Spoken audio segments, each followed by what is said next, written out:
Hey everyone, this is Dr. Casey Johnson. Thank you so much for taking time to listen to the Unlock Wellness podcast. I know you're going to love today's episode with Kyle Gillen-Hughes. Kyle is doing some amazing work, so I'm excited to have him on to share a story with you guys. If you've been loving the Unlock Wellness podcast, be sure to jump onto iTunes, subscribe, and write a review. It really helps me out a lot, and I really appreciate all of the feedback and support. The Unlock Wellness podcast is now on patreon.com. Patreon is an amazing site that allows you to support your favorite podcasts.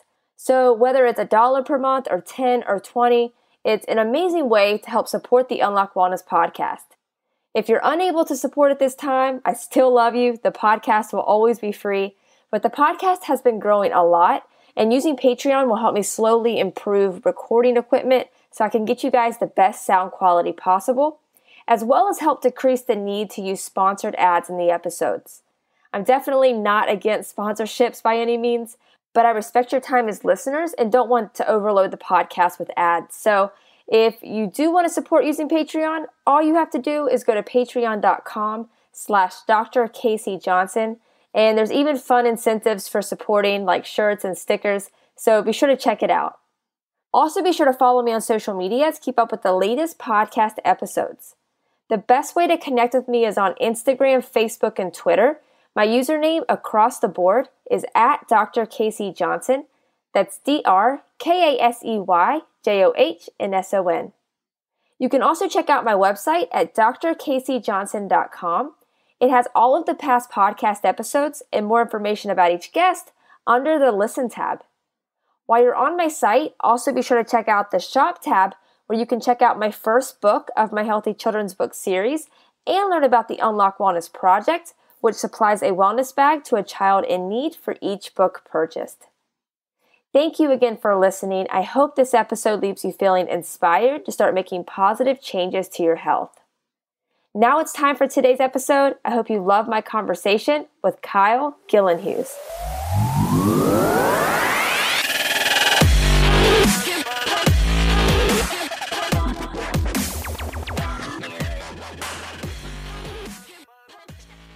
Welcome to the Unlock Wellness podcast. I'm Dr. Casey and excited for today's guest. I'm here with Kyle Gillen-Hughes, and Kyle is a vegan cross-country and track athlete who actually just broke his school record for the mile at 4:38, which is pretty incredible.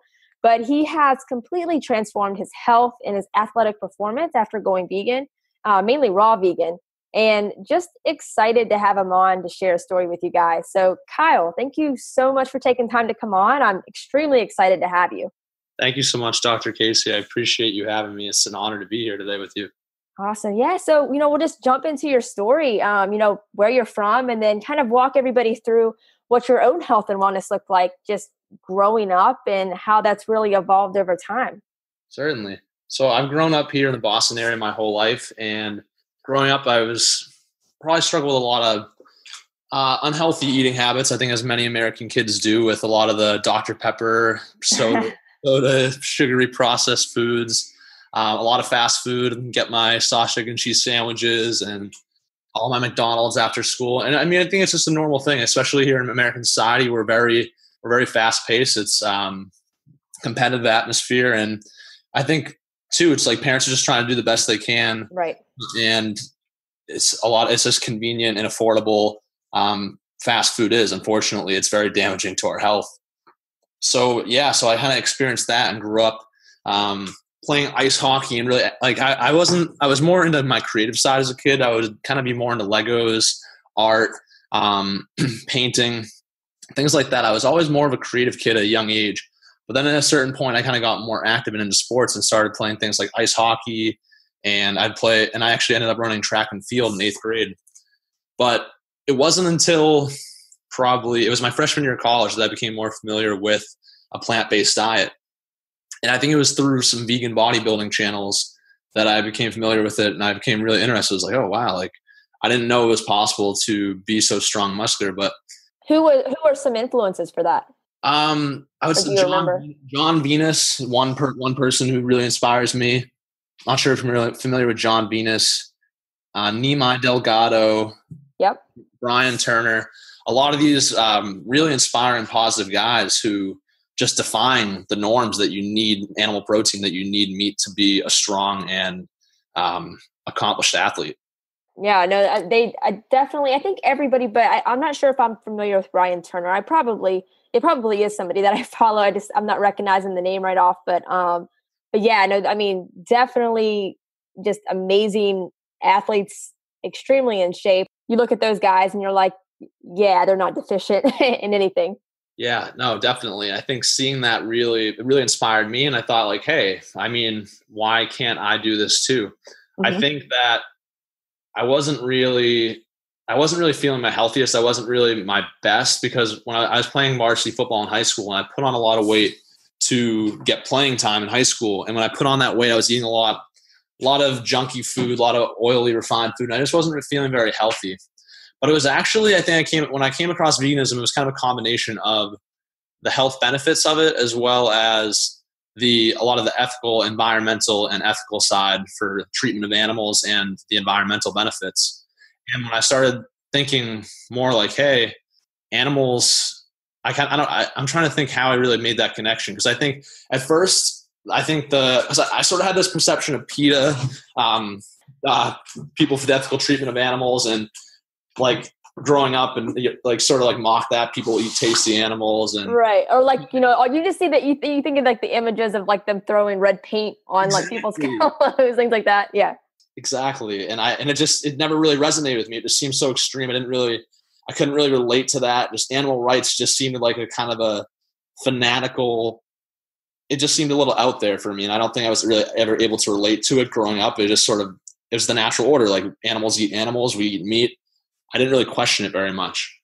But then sort of towards my freshman year of college, I started seeing like I was just talking about some of these athletes, vegan athletes who are really defying the norms, and really it just kind of widened my consciousness. And I started to think, well, wait, these animals do value their lives so much. And we would never contemplate killing and eating a dog in our culture. And then we kind of, again, like the quick response to that as well, like we should respect all cultures are different.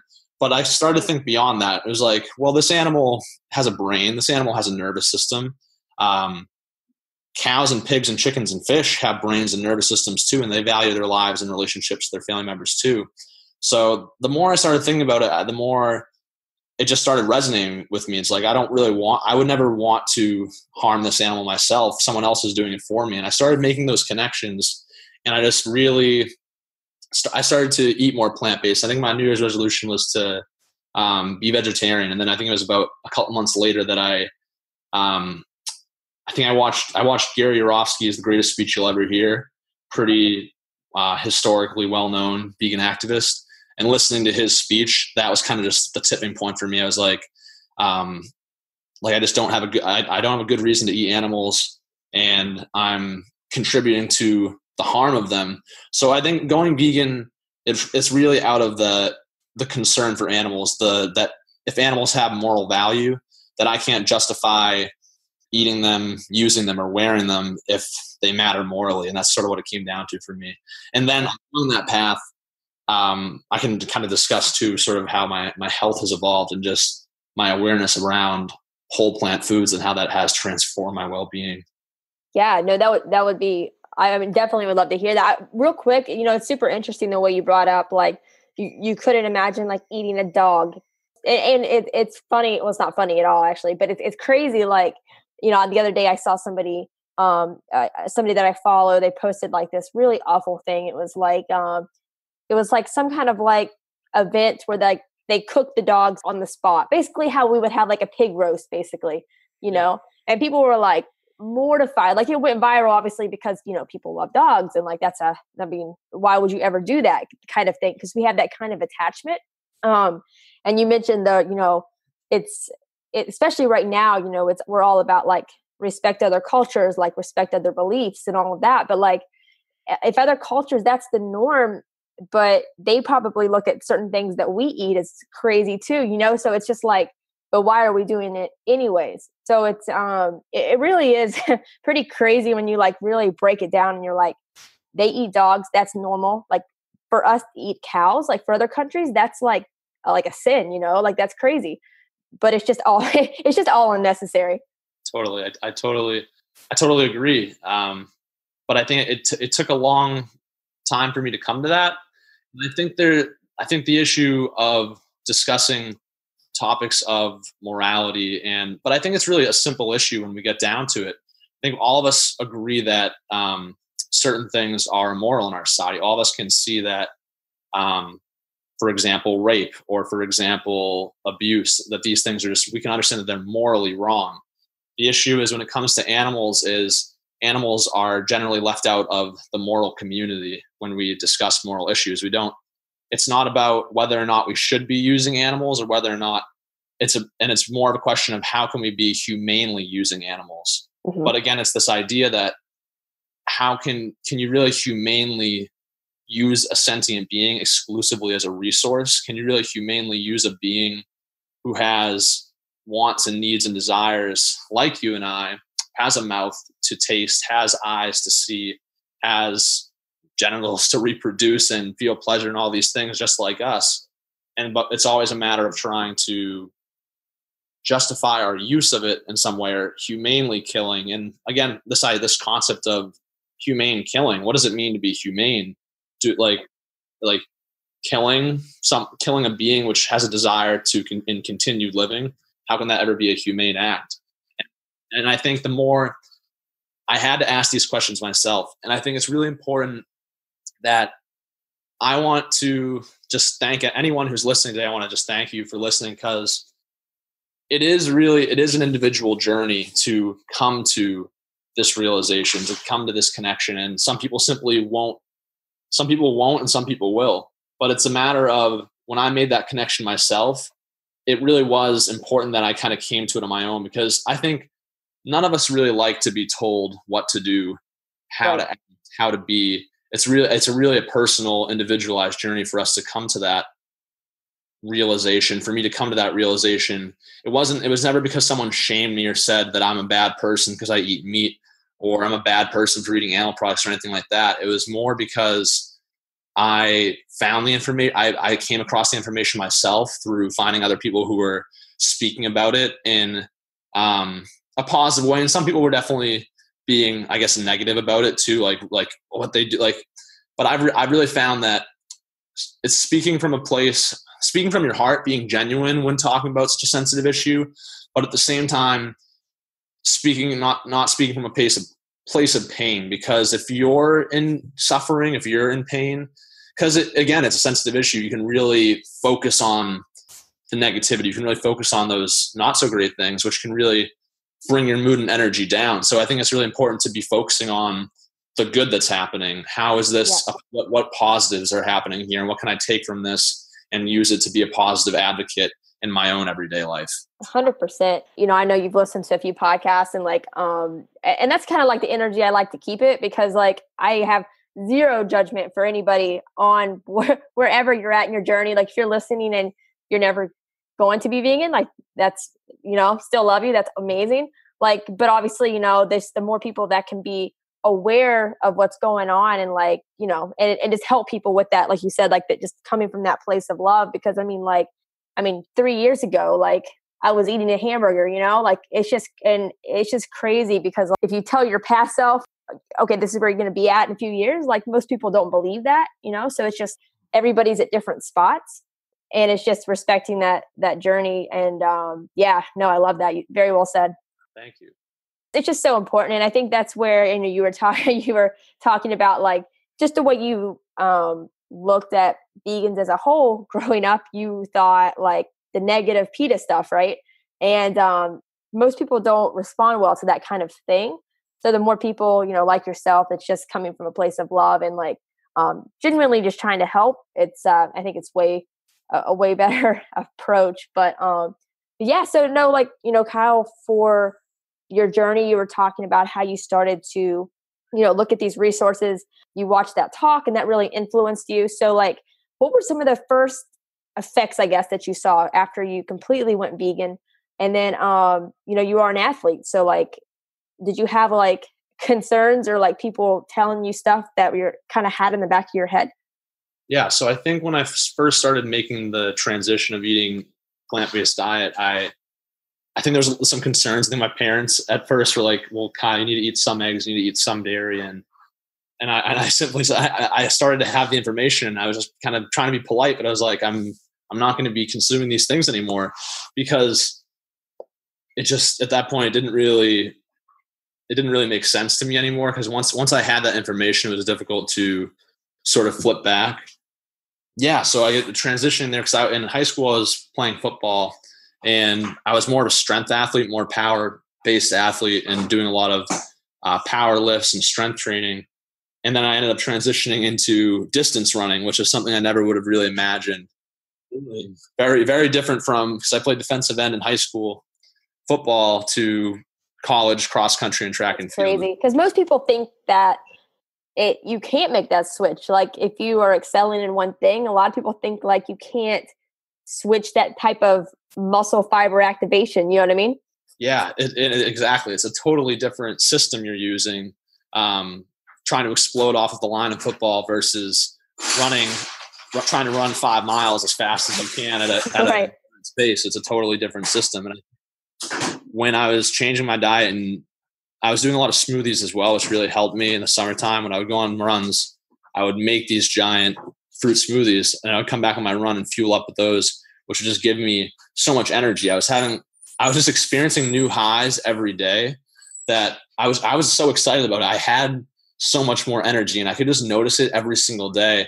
I would go, and I was still, running was a totally new thing to me too. So not only was I changing my diet to a vegan diet, a whole food, plant-based diet, getting towards, but at the same time, I was also beginning to do distance running, which was something I never really trained consistently with in my life. And those two things combined with me, I was just experiencing whole new levels of energy that I had really never had in my life. It's crazy. Like I know we were talking beforehand. Like I told you, like I'm very rarely sick anymore, but I've had this small like cold, kind of congested the last few days.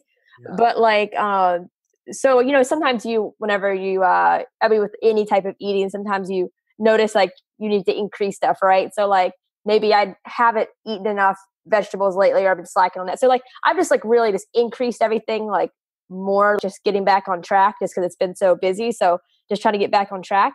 And like man, my energy it's always really good, but just it's a whole new level. I mean, like back in the day, like if I would get sick, I would be out, I would have zero energy. Like I've been kind of congested the last few days, but my energy is so high, I have to like make myself like, no, you need to rest, let your body heal. Like you don't need to go do this, right? But like yesterday I couldn't take it. So like, I'm like, I'm going to go ride my bike, rode like 12 miles, and I had to like make myself stop, because I'm like, hey, Casey, got to rest. But it's just like, it's crazy, just the level of energy that you have when you start doing that. It blows my mind.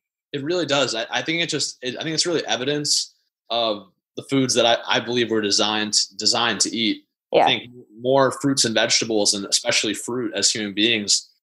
I think most in pretty much any nutrition class you take, you're going to learn that carbohydrates are the preferred fuel source of the human body. It's the macronutrient that our bodies crave most. Every single cell in our body is running on glucose, and that but in our society, again, it's so stressed with got to get so much protein.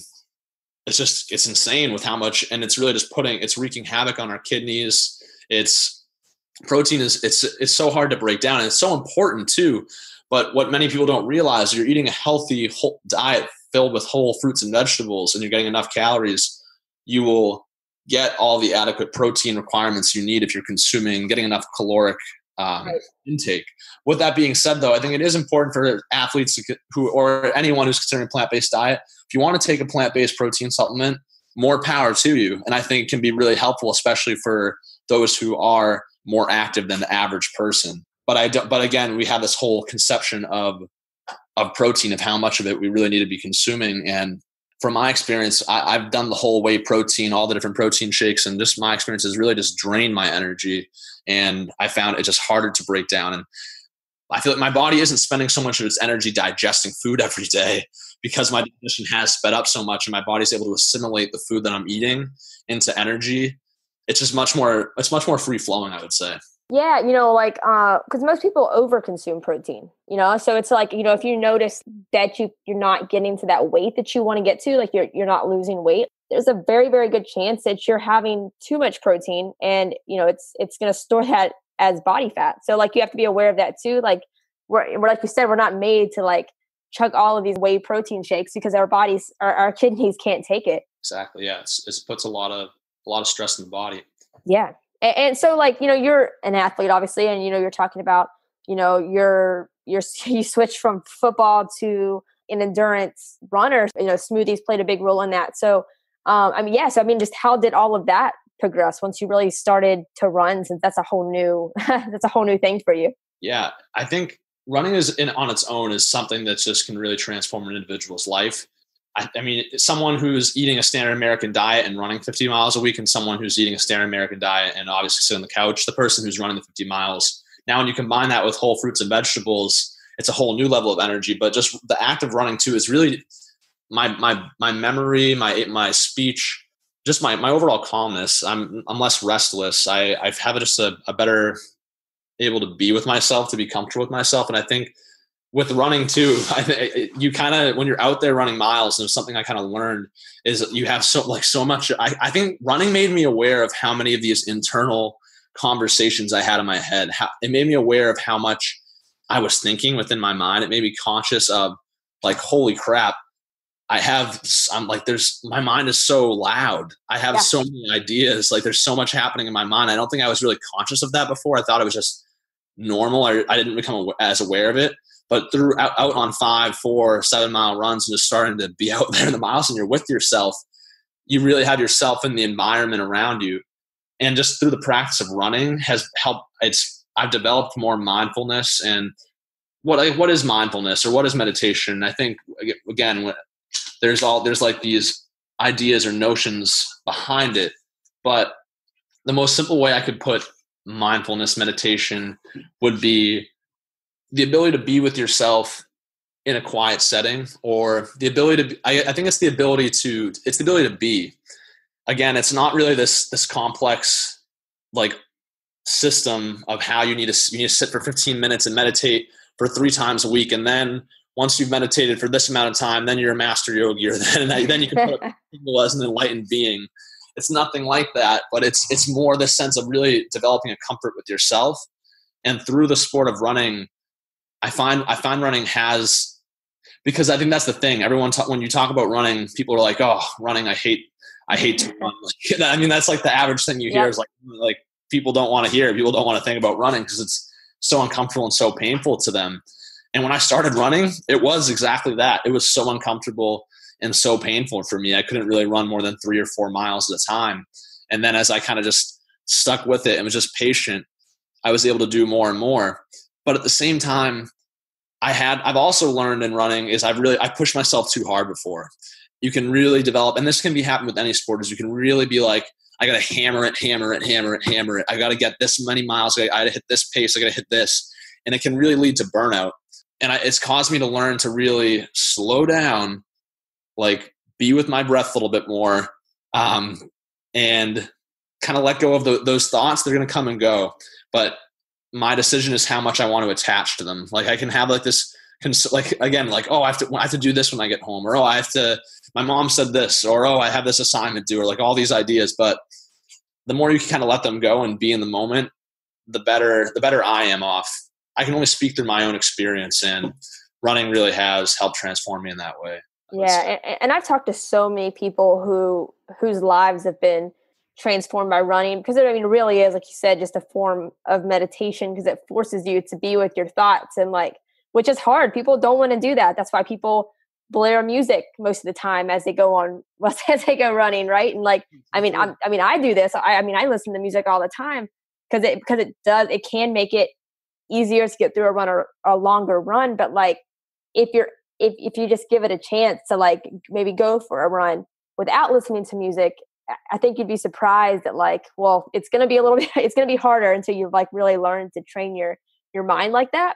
But I think just the positive benefits that you will get from that just over time are just amazing. And I know that you know that more than most people because, you've run more than most people, but like, it's pretty cool. It really is. And I really like what you just said about like, that's something I thought about with taking earbuds or listening to music on your run. And that's something I was very aware and thought about when I started running, is to do that. But I was like, I think what I remember was like, well, once I get there in the fall and I'm running with the other cross country runners with the team, I'm not going to have music. So I think I was like, I'm just going to try to simulate what it's going to be like when I'm training at school. But yeah, you sit with your thoughts as an endurance athlete, as a runner.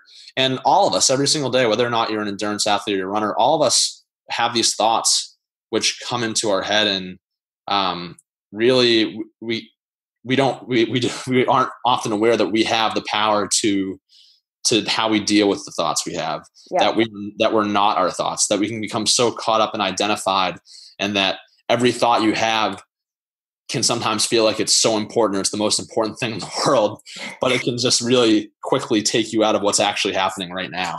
Yeah, no, for sure. Because I mean, like, how easy is it, Kyle, like when you're running, you're maybe just usually this first few miles are the hardest, right? So like, let's say you're a few miles in, it's crazy how aware you are, how quickly the negative self-talk is too. Cause how quickly is it easy to have a thought to like, oh, maybe I should just walk. Oh, I'm too tired to do this today. Like maybe I should just, run home. You know what I mean? Like all that negative stuff comes up so much quicker when you're out there, like pushing yourself physically and like you're with your thoughts. It's, it's very, very easy for those negative thoughts to creep in during things like that.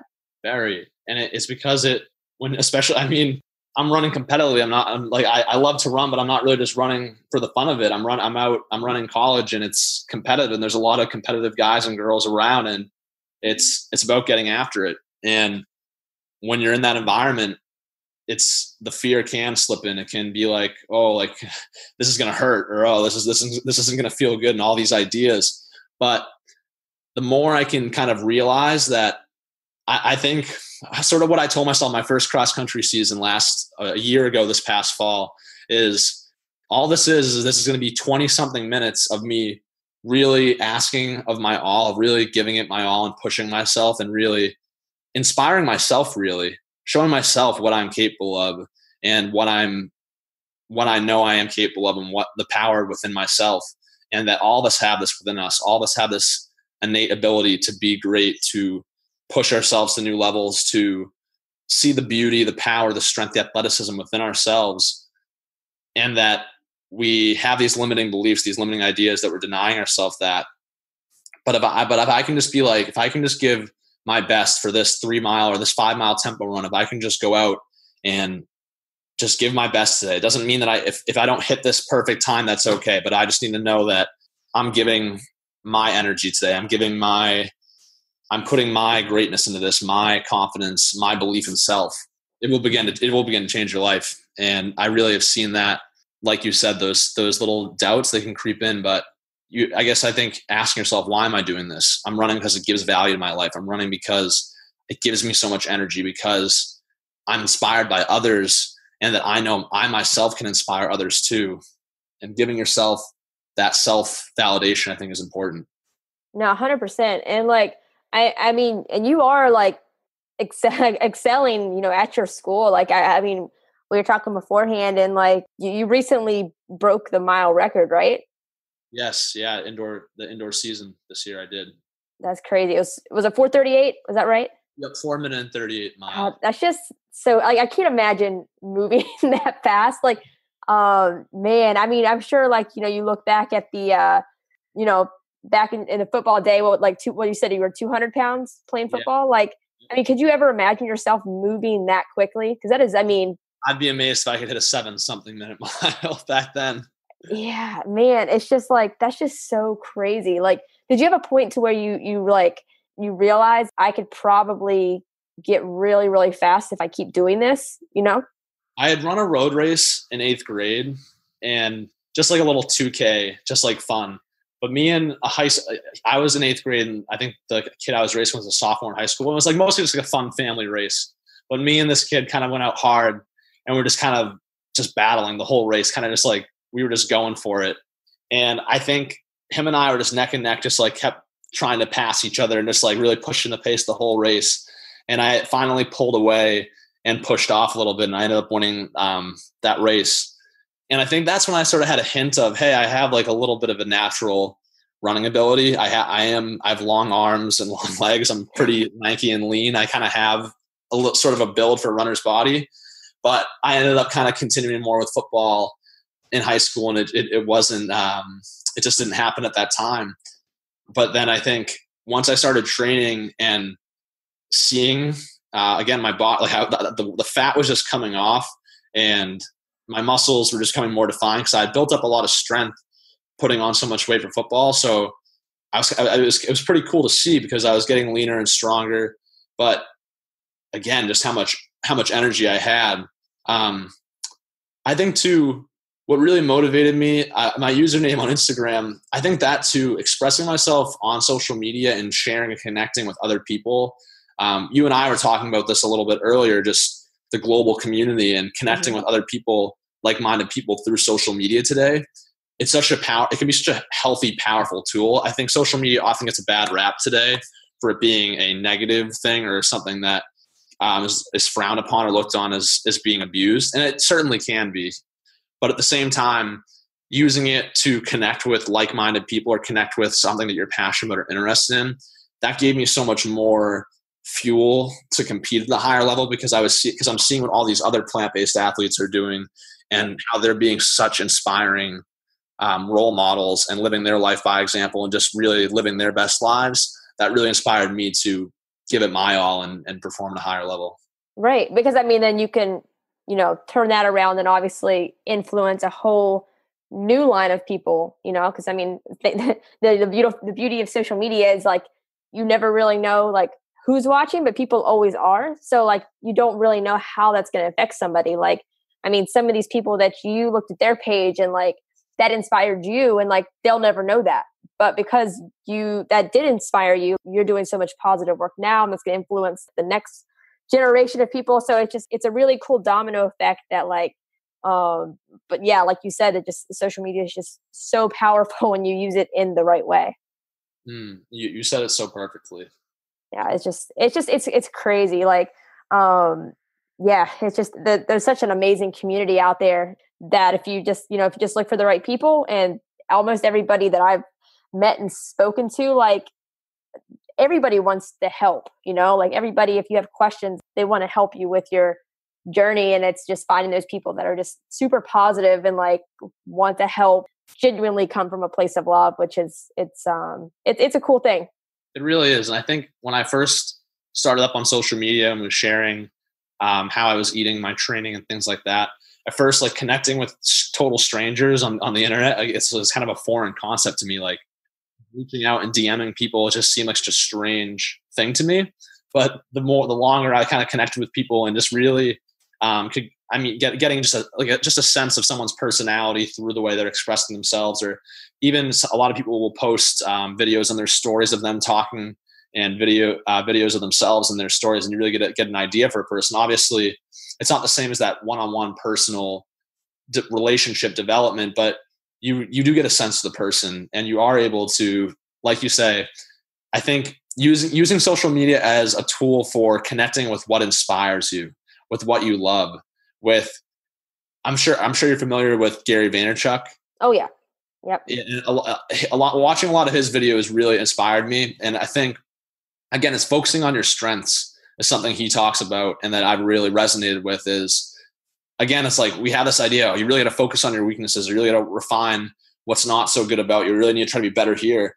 But I really don't think that makes sense. I think it makes sense. You always want to do better.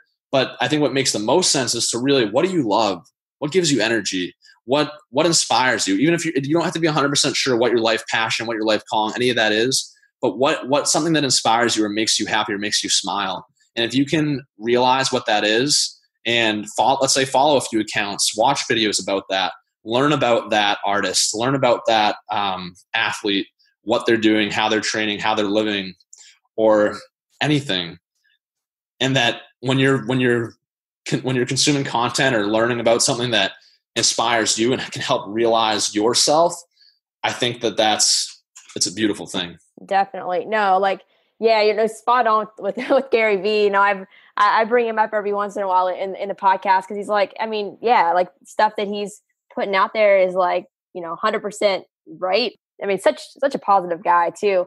Yeah, and actually all of his stuff kind of is what kind of inspired the podcast. So, big respects for Gary Vee. But yeah, no, it's just, yeah, just doing things that you love, and then like if you're consistent with it and you work really hard and you're doing what you're passionate about, like only good things will come. And like that can take a really long time in a lot of cases, but like just the more consistency and like going after it, only good things will happen.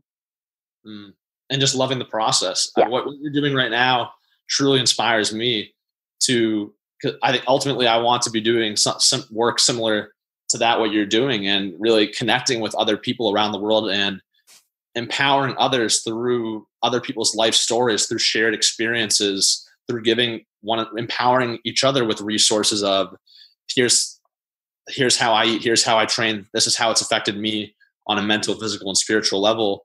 And so well said again by you don't necessarily even know who's watching. Just because someone isn't following your profile or liking your post doesn't mean that other people aren't aware of your presence on social media or aware of what you're doing. You're still having impacts and influence beyond what. And again, that's why it's also, I think, so important. Don't get caught up in worrying about how many likes your post gets. Don't get caught up in worrying about how many listeners on the podcast each week. It's like always strive. It's always good to strive for getting more engagement in posts and activities, but really focusing on, why am I doing this every day? Why is this uplifting me? Is this in alignment with myself, with feeling right to me, with being genuine and empowering others with the resources that help me transform my life? Yeah, exactly. Yeah, no, it is very true. It's very true. And yeah, and you should start a podcast. I think that'd be amazing. Let me know if you have any questions with that. Oh, absolutely. You'll be one of the first people I reach out to. Awesome. No, I appreciate that. And like, for you and your journey, I know that you do, are you 100% raw vegan, or you just try to keep that like the majority? My New Year's resolution was to go raw for the month of January. I did raw January. I did that with Pat McCauley. He's on Instagram at @eatgreenmakegreen, and him and I saw that he was doing it, and I was like, okay, I think I want to try this too, because I started getting more raw food this past summer. This last spring, about a year ago. Like I said, I was just already eating so much raw food, like smoothies and stuff like that.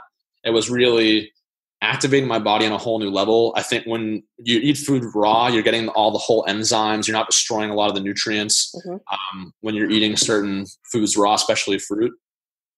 And so, yeah, so for January, I ate fully raw, and then I was fully raw at the time that I set the school record too. I had been eating a couple of cooked foods, but the day that I ran my best race, my fastest mile, I had been eating fully raw that day. That's awesome. And just in its ability, how hydrated I am. I think if we realize the human body is 75% water, our brains are 75% water, and we realize we're water-based beings.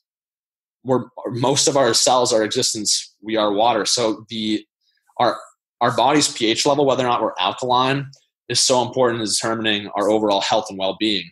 And ripe organic fruits are simply going to be the best food that we can eat to help alkalinize our body. Our blood pH is a good level, because if your blood is too acidic or isn't the right pH, how can you expect your system to cooperate if you're not in the right balance? Yep. And I've just really noticed the more fruits I've eaten in my diet, how much energy, how light life feels, that I don't take myself so serious anymore. I think I took myself probably a little too serious at certain points in my life. And I think I'm just able to kind of just like laugh and realize it's funny, because I'm here talking to you about some of my accomplishments and goals, and all of that I think is really important. But more recently, I've been realizing, like, in the grand scheme of things, like how fast a mile I can run, or like all these achievements of things, like they're great, they're really awesome, but they're really on the grander scheme of like who I am and who we are and how we're able to connect with one another and uplift each other. It's just so much more than just a little achievement. It's so much more than this idea of who I think I am. It's eating raw food has really connected me with myself in a powerful way. And it's hard to explain it. You can only really experience it through experience. I kind of come to realize that, in my opinion, knowledge is not the greatest teacher. Experience is the greatest teacher. I could be the most educated person, go to Harvard, have a degree in, let's say, neuroscience or any topic, Right. but not have any good application of it. I could have a wealth of knowledge, but not have any practical application of it. And it's only until I've done it, I've experienced it, I performed that brain surgery, I've eaten a fruit-based diet, that I can speak to the power of that. Yeah. And not to mention, like, eating fruit that's a fun thing. Like, fruit tastes great. I have a 2-year-old who gets, like, seriously pumped if I make her just a straight watermelon smoothie. Like, that is, like, the best part of her day. Like kids aren't going to fight that and I think that's probably one of the best things to always go back to. It's like, this is kind of off topic, but, like, how do kids treat people? How do kids act in certain situations? Like, naturally a kid loves fruit. Like, naturally a kid loves people super easily. Like, kids have fun. They're super present. It's cool watching her, like, eat like this way and, like, develop this amazing palate. But anyways, yeah, sorry, a little off topic, but fruit is just so incredible and, like, just so high energy. I think it's so, I was just literally watching my little baby cousin eat fruit today, and, like, he was, like, loving the watermelon. There's something innocent, or there's just, like, this inherent innocence in fruit and eating raw food. And honestly, it's funny. I see these parallels of like childlike wonder, and eating. It kind of simplifies things in a lot of way. I think where you're eating really complex food, you're eating food that's coming from beings who suffered. And again, I didn't really believe in this idea of, oh, like, you're eating meat, you're eating that energy, you're eating. That was really out there for me. I was like, that's crap. Like, that's just a bunch of, like, hippie Right. yogi, like, weird stuff saying that. But it just makes so much sense now to me. It's like, I just so understand that idea that if I'm consuming the body of a being that was producing hormones and suffering and in a terrible environment, and that its last moments were tense and fear, all these things, I'm consuming that, I'm putting that into myself. What am I going to expect to get in return? It makes a lot of sense how we're chronically stressed and we're panicked and we have anxiety every day, and we're consuming the body parts and the secretions from animals that really lived this very stressful life. Whereas when I've started to consume more high water content fruit, delicious, ripe, sweet watermelon, ripe bananas, dates, berries, nectarines, just so much amazing fruit, avocados, it's really, like, lightens my life. And it makes sense. Again, you think about what fruit is the closest, fresh raw fruits and vegetables, they're so close to the sun. The energy that actually our bodies communicate in a way with biophotons, which basically is, biоphotons basically are, it's the way our cells communicate through light, basically. And we're consuming fruits and vegetables that have high amounts of biophotons in them. Our cells are better able to communicate with each other. And I haven't been 100% raw the last week. I have been kind of fully raw 2 months. I think this is an important thing to touch upon too. In the vegan community, in the raw community, in anything you're doing, it's funny. I would never like legitimately contemplate having a piece of cheese unless I was, like, in a third world country and I really had no access to food and I just needed to eat to survive. Right. In an extreme situation, I'd consider it. But as far as, like, I'm in American society, I have the option to get a veggie burger or the option to get some avocado sushi rolls. I always have a vegan option at a restaurant, pretty much. And I think with raw food, raw food is great. And I think trying to work towards, if not a fully raw or a mostly raw diet, I think is really awesome.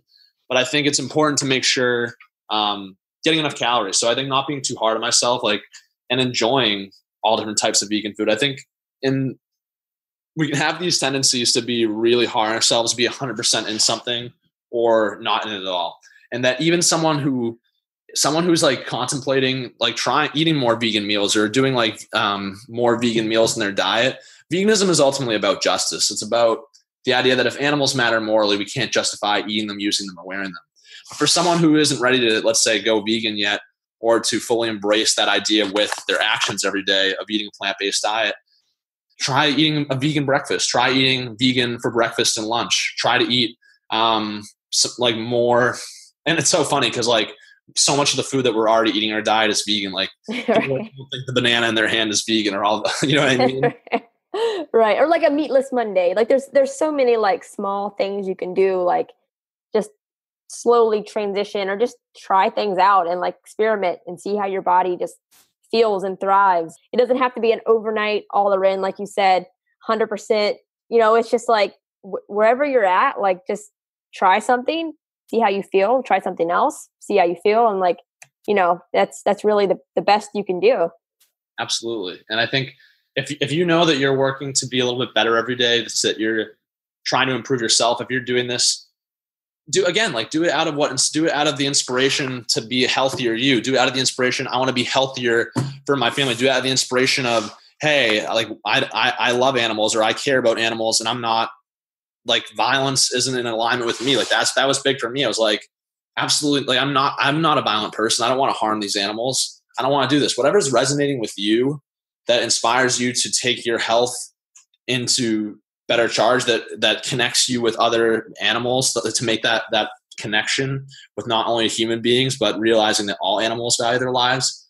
It's just this world is so, we're connected in so many ways. And instead of focusing on what's dividing us, what's separate, vegan, non-vegan, black, white, race, all these things that we can really focus on of how we're different every day. How are we one? How are we connected? That when you see another human being, when you see an animal, you see yourself in them. You want the best for the health of yourself, the health of this world, and the health of everything. And ultimately, that's why I live vegan every day, because it's because I want to live my best self. I'm living in accordance to my values of nonviolence, and I'm helping actualize a healthier environment and ecosystem for our world through my actions every day. And realizing, anyone listening right now, that your choices that you make every day are powerful. You are a powerful being. You're a powerful creator, and that don't underestimate your actions right now. We have choices to make every day, and just by eating a little bit healthier, taking care of yourself, consuming a plant-based diet, whatever work you're doing, it is important, and you need to honor that voice inside your head and not give up, not be pessimistic. I think it took me a while to cultivate a sense of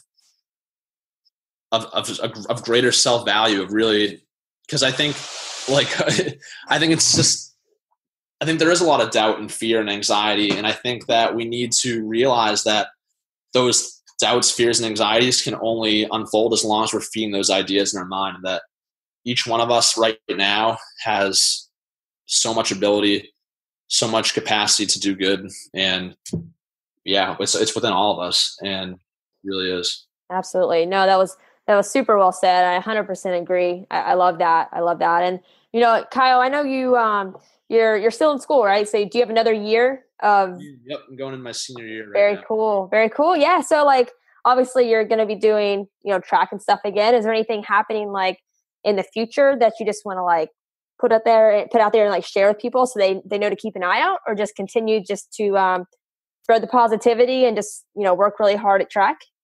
Yeah, I think I'm really excited for my final season of track and field and just competing at my highest level. And I want to try to just PR again and run some faster times. That's really important to me. I think more recently, you and I have been talking about raw food and its ability to allow me to express myself more creatively. I think creative expression is so important. I really like the saying, lack of expression leads to depression. And that all of us, I think some of us more than others, we're all unique. Every single one of us is unique, but all of us are special, and all of us have something to share with this world. And that moving forward, I'm doing a lot more inner work, a lot more work on myself. I'm reflecting more and expressing myself, whether that's through, and I think just everyone out here listening, just by keeping a journal, keeping your thoughts down on paper, doing some video journaling, creating a YouTube channel, and just putting out your ideas out there as well. And I have a small YouTube channel that I'm growing right now, putting out videos talking about my experience with how a raw food diet has affected my energy, veganism, and philosophical ideas about veganism and animals. But be you, accept what is right now. And I think I'm really cultivating a greater comfort with myself, and I could see myself going into something more retreats, meditation, vipassana meditation. I'd be really interested in. I'm not 100% sure what the future holds for me yet. I'm just taking it one day at a time. But I'm just really grateful to be on here with you, Casey, and to be sharing my experience with anyone listening. Thank you, and just being here with you. I really appreciate it. No, but I love having you, and guys listening, Kyle's in college, so most people wish that they had the kind of mindset that you have right now in college, because most people don't, and honestly, most adults don't. So, just as the more consistent you are with what you're doing, and I know you're going to be, you're going to be in an amazing place. So I'm extremely excited to watch that for you, Kyle, and yeah, so what is the best way, Kyle, for people to follow you on social media? That way they can keep up with, all of your platforms, your YouTube channel that you mentioned. Yeah, so I'm at Planted in Presence on my Instagram and YouTube pages. I'm also on Strava as well. If there are any runners or endurance athletes out there, you could search my name, Kyle Gillen-Hughes, or Planted in Presence on Strava, my YouTube channel, where I post about vegan recipes, vegan food, raw veganism, different topics like that, sharing my experience there. And then on my Instagram platform, Planted in Presence, where I share a variety of topics there as well, whether it's quotes on empowerment, mindfulness, what I'm experiencing. And please don't hesitate to send me a direct message. Like Casey and I were saying, social media is such an excellent place for us to connect. If you heard me today and you just want to reach out and say hello, I would love to connect with you. And just, if you have any questions, I'd love to share, just say hello. Like, we're all in this together, and I think, yeah, so you can reach me at those platforms at Planted in Presence. Awesome. And Kyle was also a guest on Pat McCauley's podcast. I want to give him a quick shout out too, because he's a great guy. So if you want to hear more about Kyle's story, that maybe stuff we didn't even cover today, go check out that podcast. And his podcast, it's Eat Green, Make Green, right? Yes. Awesome. And I think actually by the time this podcast comes out, I actually just had Pat as a guest on the podcast. So that podcast will probably, I think, already be out if I remember right. But but quick shout out to that, and go listen to Kyle on that podcast as well, because they're both awesome. So Kyle, just a closing question that I ask every guest. But if you just had one piece of advice for the audience, maybe it's been your biggest takeaway through your journey so far, but it could probably already something that you already said, but if you just had one piece of advice to give, what would it be? The one piece of advice I would give is to be gentle with yourself every day. Something in my life that I've learned is I put a lot of pressure, anxiety, a lot of these ideas, thoughts. Again, we kind of talked about it a little earlier on the podcast, of realizing just how much clutter is happening in my mind every day. And I think many of our minds, I think so many of us have these ideas, thoughts that rush through our head that can really overwhelm us. A lot of us, it can be things happening in the past, traumatic thing, anything. And realizing that's simply your mind. It's all mind.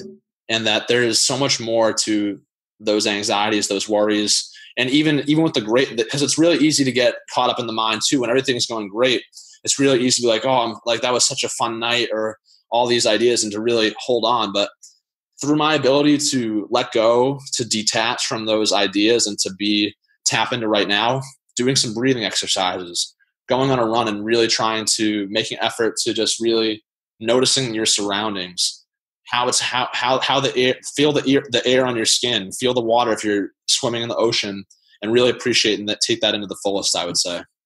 Yeah, no, 100%. That's perfect, Kyle. And just thank you so much for taking time to come on. Like I said, I loved having you, and just excited to see the amazing work you put out there. So just thank you so much. Thank you so much for having me, Casey. It's been really a pleasure today to connect with you and share with all of you.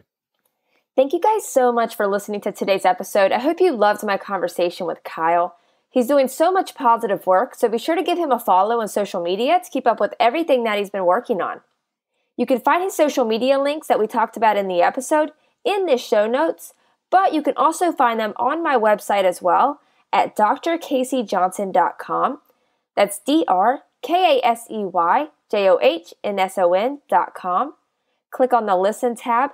Then from there, you'll be able to see all of the past guests that have come on the Unlock Wellness podcast, read a little bit about each guest, and be able to click on their social media links, websites, all of that. So all of Kyle's information can be found on my site as well.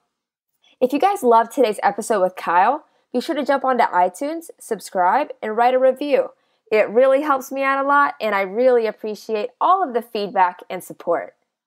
Also, be sure to check out patreon.com/Dr. Casey Johnson to learn how you can support the Unlock Wellness podcast. Thank you guys so much again for tuning into today's episode. I hope you loved it. I hope it inspires you. And most importantly, I hope you take action.